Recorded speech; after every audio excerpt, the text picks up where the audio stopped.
গত কয়েকদিন ধরে দেশের বিভিন্ন অঞ্চলে রোদ ও তাপের দাপট অব্যাহত রয়েছে। তবে রোববার থেকে তাপের তীব্রতা কিছুটা কমতে পারে।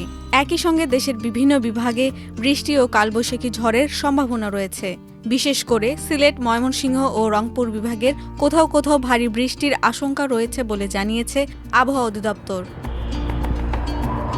আবহাওয়া অফিস বলছে ২৬ এপ্রিল রোববার দুপুর ১২টা থেকে পরবর্তী ৪৮ ঘন্টার মধ্যে রংপুর, ময়মনসিংহ, ঢাকা ও সিলেট বিভাগের ওপর দিয়ে বিচ্ছিন্নভাবে পশ্চিম উত্তর পশ্চিম দিক থেকে ঘন্টায় ৬০ থেকে ৮০ কিলোমিটার বা তার অধিক বেগে ঝড়ো হাওয়া সহ কালবৈশাখী ঝড় বয়ে যেতে পারে।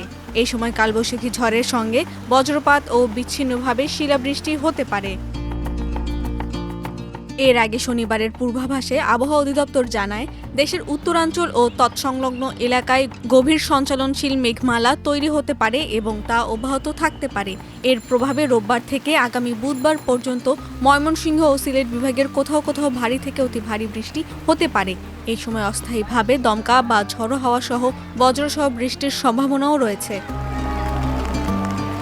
আবহাওয়া অধিদপ্তর আরও জানিয়েছে, ঢাকা, মাদারীপুর, রাজশাহী, পাবনা, পটুয়াখালী, রাঙামাটি, চাঁদপুর, লক্ষ্মীপুর, বান্দরবান ও ফেনী সহ খুলনা বিভাগের কিছু এলাকায় মৃদু তাপপ্রবাহ বয়ে যাচ্ছে। রোববারের মধ্যে এসব এলাকায় তাপপ্রবাহ কিছুটা প্রশমিত হতে পারে বলেও পূর্বাভাসে উল্লেখ করা হয়েছে।